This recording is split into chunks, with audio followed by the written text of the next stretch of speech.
Pantas saja Pak Jokowi pernah mengatakan bahwa ada orang besar yang membuat kelompok teroris. Apa yang disampaikan oleh pemuda di video di depan tadi, ternyata itu ada benarnya. Berikut ini ada netizen yang mengulas bahwa ada partai yang mendukung tindakan Roy Suryo. Bahkan netizen mempunyai 10 bukti bahwa partai tersebut mempunyai indikasi kuat mendukung Roy Suryo. Nah, berikut ini akan saya spill videonya. Yana, kader Demokrat jadi kuasa hukum Roy Suryo CS. Dan saya berpendapat, persoalan tersangkanya Roy Suryo dan kawan-kawan bukan semata masalah ijazah palsu mantan Presiden Jokowi atau hanya pidana. Jadi bagi saya, dengan keterlibatan aktif Denny Indrayana ini menjadi salah satu benang merah keterlibatan Demokrat. Karena mau tidak mau, Denny Indrayana ini tidak bisa dilepaskan dari Demokrat. Apalagi dia tahu kasus Roy Suryo ini sangat politis, karena berkumpulnya para pembenci Jokowi di kubu Roy Suryo. Kedua, Benny Kaharman, Wakil Ketua Umum Partai Demokrat, sindir Jokowi tak tunjukkan ijazah. Dia tampil di depan, tunjuk itu ijazahnya yang asli. Ini salah satu video penting, karena Benny Kaharman sebagai Wakil Ketua Umum Partai Demokrat. Jadi pernyataannya otomatis berkaitan dengan Demokrat. Di rapat resmi dia menyindir Jokowi karena tidak menunjukkan ijazahnya. Memang tidak langsung dia menyebut nama Jokowi, tapi semua yang punya logika yang masih sehat paham yang dimaksudkan adalah Jokowi. Jadi kelihatan Benny Kaharman ini sepemikiran dengan Roy Suryo CS yang juga meminta Jokowi tunjukkan ijazahnya. Padahal Jokowi sendiri sudah menunjukkan ijazahnya kepada wartawan dan relawan, juga kepada penyidik, juga sudah diuji lapor. Jokowi juga berkomitmen tunjukkan ijazahnya di pengadilan. Tapi bukan ke Roy Suryo CS, karena Roy Suryo ini bukan siapa-siapa. Jokowi tidak punya kewajiban menunjukkan ijazahnya ke Roy Suryo ataupun ke Benny Kaharman. Ketiga, Syarif Hasan, anggota Majelis Tinggi Partai Demokrat, bela Benny Kaharman. Saya mau ke Pak Syarif dulu nih, yang lagi hangat-hangatnya Partai Demokrat dibicarakan karena Pak Benny ini menyenggol-nyenggol soal ijazah palsu begitu. Nah kalau gitu pertanyaannya, jadi Pak Syarif sampai sekarang, Anda sempat nggak sih nanya Pak Benny kenapa di rapat balik DPR tiba-tiba menyinggung ijazah palsu? Ya, saya pikir tidak perlu ada satu klarifikasi dari Pak Benny, karena Pak Benny sudah menjalankan tugasnya. Di sini kelihatan bahwa Syarif Hasan membela Benny Kaharman, bahkan menyebut untuk check and balance. Pertanyaannya, check and balance untuk apa dari pernyataan menyinggung Jokowi itu? Itu hanya menunjukkan bahwa elit Demokrat itu sepemahaman dengan Roy Suryo CS. Berarti mereka juga meragukan ijazah Jokowi dan minta ditunjukkan. Jadi makin kelihatan bahwa di internal Demokrat ada satu kesepahaman soal kasus fitnah ijazah palsu Jokowi ini. Dan melihat dari pernyataan Benny Kaharman dan Syarif Hasan, sangat kentara mereka di kubu Roy Suryo CS, bukan di kubu Jokowi. Padahal ada pilihan mereka untuk netral, seperti partai politik lain. Karena kasus ini memang bermuatan politik. Roy Suryo CS punya agenda untuk merusak nama baik Jokowi. Dan disayangkan, elit-elit Demokrat itu lebih percaya ke Roy Suryo dibanding Jokowi, yang mengangkat ketuanya AHY menjadi menteri.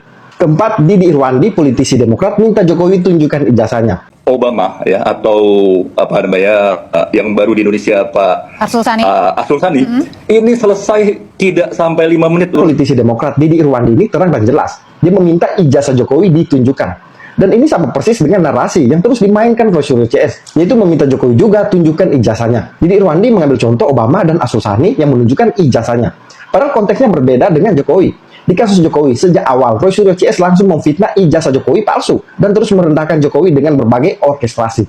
Pengacara Jokowi juga sudah pernah bertanya, apakah ijazah akan ditunjukkan, kasus akan selesai. Tapi kubu Roy Suryo memberi isyarat tidak. Jadi ini bukan solusi, karena Roy Suryo tujuannya memang untuk merusak nama baik Jokowi. Pak Jokowi juga kalau bicara menunjukkan, sudah menunjukkan kepada wartawan, relawan, dan penyidik.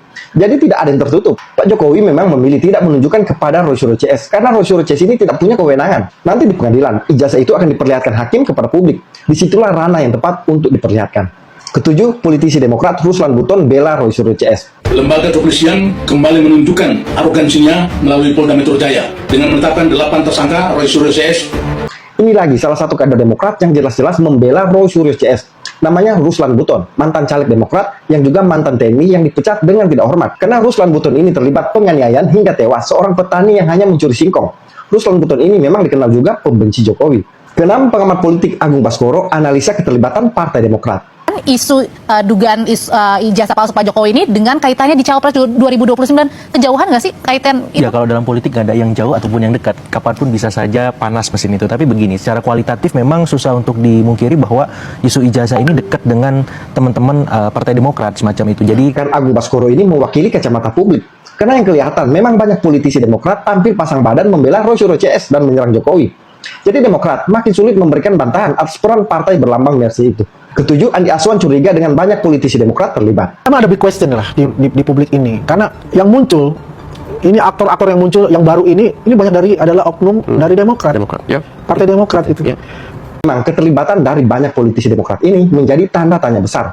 Apakah Demokrat memang terlibat atau hanya sejumlah kadernya yang bermanuver? Tapi paling kurang harusnya ada ketegasan dari Partai Demokrat. Misalnya pernyataan dari Ketua Umum. Karena mau tidak mau, nama Demokrat terseret dalam kasus ini. 8. Dr. Tifa dari pendukung Anies tiba-tiba puji AHY. Salam akal sehat. Baru-baru ini Dr. Tifa secara terbuka menjagokan Agus Harimurti Yudhoyono untuk Pilpres 2029. Ini juga salah satu tanda mencolok, karena diketahui Tifa ini pendukung garis keras Anies Baswedan. Dan Anies dan AHY dalam posisi berseteru. Ini akibat AHY dikhianati saat Pilpres 2024 lalu, dengan tidak jadi cawapresnya Anies. Jadi menjadi sangat aneh, tiba-tiba Dr. Tifa menyatakan dukungan AHY untuk menjadi Presiden 2009, bukan Anies Baswedan.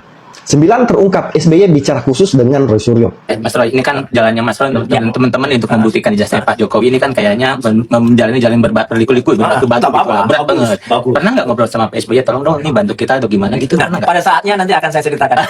Sekarang akan jadi jangan. Tapi sikap Pak SBY sendiri gimana sekarang? Sikapnya bagus dan sikapnya. Roy Suryo ungkap sendiri ada pertemuan khusus dirinya dan SBY. Dia juga memberikan buku Jokowi White Paper ke SBY. Berdasarkan jejak digital, hanya SBY satu-satunya petinggi partai yang bertemu dengan Roy Suryo. Ini tentu salah satu bentuk dukungan kepada Roy Suryo. Padahal SBY tahu Roy Suryo ini memainkan agenda politik, dan otomatis ketika diketahui publik, nama SBY akan terseret. Tapi sepertinya SBY cuek dan membiarkan dirinya diasosiasikan dengan Roy Suryo. Apalagi setelah itu, kemudian makin banyak elit Demokrat yang membela Roy Suryo CS. Ke-10, Faisal Assegaf ungkap langsung peran SBY. Kasus ini bermuatan politik. Pertentangan kuat antara kubu Jokowi dan PDIP. Dan hari ini kan kita lihat. Maksud Anda ini mainannya PDI Perjuangan begitu? Itu terlihat secara akal sehat publik mengarah ke sana. Ada intervensi Megawati misalnya. Ada permainan yang kuat di mana Demokrat mengirimkan orang-orang terbaik mereka untuk terus melakukan pressure secara moral politik. Orang-orang terbaik Demokrat itu siapa? Maksudnya Roy Suryo? Kan udah mantan. Arif Hasan dan lain-lain. Kemudian Herman Heri. Di video tadi dengan jelas Faisal Assegaf yang boleh dibilang orang dalam tim Roy Suryo membongkar peran SBY dan Megawati. Tapi Megawati nanti dari pernyataan Faisal Assegaf itu berarti memang peran SBY jelas turut mendukung kubu Roy Suryo CS ini dan jelas SBY tidak berpihak kepada Jokowi. Pertanyaannya, apakah Demokrat sudah memberikan klarifikasi? Jawabannya sudah pernah. Sebelumnya lewat mantan Sekjen Demokrat Hinca Panjaitan memberikan bantahan bahwa partainya terlibat dan mendukung Roy Suryo CS. Secara resmi Demokrat memberikan tanggapannya karena jadi liar isunya yang seolah-olah partai biru yang mendalangi ini. Kami tegaskan nggak ada urusan kami dengan kasus ijazah palsu. Kalau kita melihat video-video yang saya spill di depan itu semakin nyata bahwa serangan terhadap Pak Jokowi ini bukan serangan biasa, tetapi sebuah operasi besar, ya, operasi besar untuk target di tahun 2029 yaitu pemilihan capres dan cawapres. Kita bisa lihat Roy Suryo CS ini hanyalah pion, tetapi Roy Suryo dianggap tidak bisa menjalankan tugas dengan baik karena ditetapkan tersangka di Polda Metro Jaya. Akhirnya para elit politik turun gunung, turun ke gelanggang menyerang Pak Jokowi. Nah, kita ikuti saja episode berikutnya. Apakah partai ini akan berhasil menumbangkan Jokowi?